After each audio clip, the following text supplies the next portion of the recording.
नमस्ते दोस्तों, स्वागत है आप सभी का मेरे चैनल में। आज आपको वट सावित्री व्रत कथा के बारे में बताऊंगा। आप सभी को हमारा ये वीडियो कैसा लगा हमें कमेंट्स में जरूर बताएं। दोस्तों, मेरे चैनल को लाइक और सब्सक्राइब करना न भूलें। वट सावित्री व्रत कथा विवाहित महिलाओं के बीच अत्यधिक प्रचलित ज्येष्ठ कृष्ण अमावस्या के दिन आने वाले सावित्री व्रत की कथा निम्न प्रकार से है। भद्र देश के एक राजा थे जिनका नाम अश्वपति था। भद्र देश के राजा अश्वपति के कोई संतान न थी। उन्होंने संतान की प्राप्ति के लिए मंत्रोच्चारण के साथ प्रतिदिन 1,00,000 आहुतियां दी। 18 वर्षों तक ये क्रम जारी रहा। इसके बाद सावित्री देवी ने प्रकट होकर वर दिया कि राजन, तुझे एक तेजस्वी कन्या पैदा होगी। सावित्री देवी की कृपा से जन्म लेने के कारण से कन्या का नाम सावित्री रखा गया। कन्या बड़ी होकर बेहद रूपवान हुई। योग्य वर न मिलने की वजह से सावित्री के पिता दुखी थे। उन्होंने कन्या को स्वयं वर तलाशने भेजा। सावित्री तपोवन में भटकने लगी। वहां साल देश के राजा द्युमसन रहते थे, क्योंकि उनका राज्य किसी ने छीन लिया था। उनके पुत्र सत्यवान को देखकर सावित्री ने पति के रूप में उनका वरण किया। ऋषिराज नारद को जब ये बात पता चली तो वह राजा अश्वपति के पास पहुंचे और कहा कि हे राजन, यह क्या कर रहे हैं आप? सत्यवान गुणवान है, धर्मात्मा है और बलवान भी है, पर उसकी आयु बहुत छोटी है। वह अल्पायु है। 1 वर्ष के बाद ही उसकी मृत्यु हो जाएगी। ऋषिराज नारद की बात सुनकर राजा अश्वपति घोर चिंता में डूब गए। सावित्री ने उनसे कारण पूछा तो राजा ने कहा, पुत्री, तुमने जिस राजकुमार को अपने वर के रूप में चुना है वह अल्पायु है। तुम्हें किसी और को अपना जीवन साथी बनाना चाहिए। इस पर सावित्री ने कहा कि पिताजी, आर्य कन्याएं अपने पति का एक बार ही वरण करती हैं, राजा एक बार ही आज्ञा देता है और पंडित एक बार ही प्रतिज्ञा करते हैं और कन्यादान भी एक ही बार किया जाता है। सावित्री हठ करने लगी और बोली, मैं सत्यवान से ही विवाह करूंगी। राजा अश्वपति ने सावित्री का विवाह सत्यवान से कर दिया। सावित्री अपने ससुराल पहुंचते ही सास ससुर की सेवा करने लगी। समय बीतता चला गया। नारद मुनि ने सावित्री को पहले ही सत्यवान की मृत्यु के दिन के बारे में बता दिया था। वो दिन जैसे जैसे करीब आने लगा, सावित्री अधीर होने लगी। उन्होंने 3 दिन पहले से ही उपवास शुरू कर दिया। नारद मुनि द्वारा कथित निश्चित तिथि पर पितरों का पूजन किया।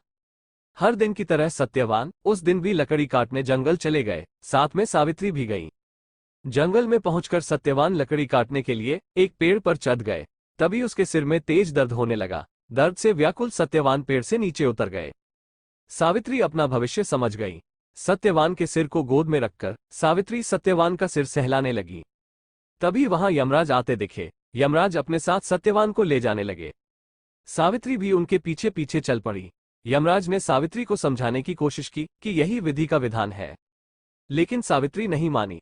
सावित्री की निष्ठा और पतिपरायणता को देखकर यमराज ने सावित्री से कहा कि हे देवी, तुम धन्य हो, तुम मुझसे कोई भी वरदान मांगो। सावित्री ने कहा कि मेरे सास ससुर वनवासी और अंधे हैं, उन्हें आप दिव्य ज्योति प्रदान करें।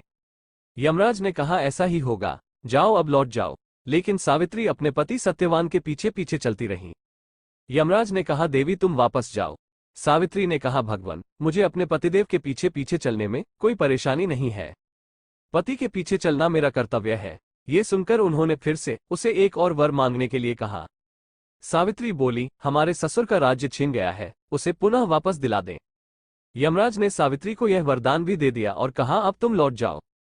लेकिन सावित्री पीछे पीछे चलती रही। यमराज ने सावित्री को तीसरा वरदान मांगने को कहा। इस पर सावित्री ने 100 संतानों और सौभाग्य का वरदान मांगा। यमराज ने इसका वरदान भी सावित्री को दे दिया। सावित्री ने यमराज से कहा कि प्रभु, मैं एक पतिव्रता पत्नी हूँ और आपने मुझे पुत्रवती होने का आशीर्वाद दिया है। ये सुनकर यमराज को सत्यवान के प्राण छोड़ने पड़े। यमराज अंतर्ध्यान हो गए और सावित्री उसी वट वृक्ष के पास आ गई जहां उसके पति का मृत शरीर पड़ा था। सत्यवान जीवंत हो गया और दोनों खुशी खुशी अपने राज्य की ओर चल पड़े। दोनों जब घर पहुंचे तो देखा कि माता पिता को दिव्य ज्योति प्राप्त हो गई है। इस प्रकार सावित्री सत्यवान चिरकाल तक राज्य सुख भोगते रहे।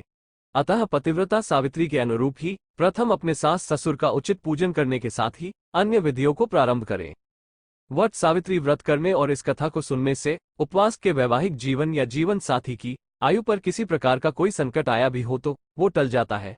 इस वीडियो में आपने जाना है वट सावित्री व्रत कथा। दोस्तों, हम फिर मिलेंगे नई कहानी के साथ। दोस्तों, आज का ये वीडियो आप सभी को कैसा लगा मुझे कमेंट्स में जरूर बताएं और साथ ही साथ मेरे चैनल को लाइक और सब्सक्राइब करना न भूलें। Thank you friends.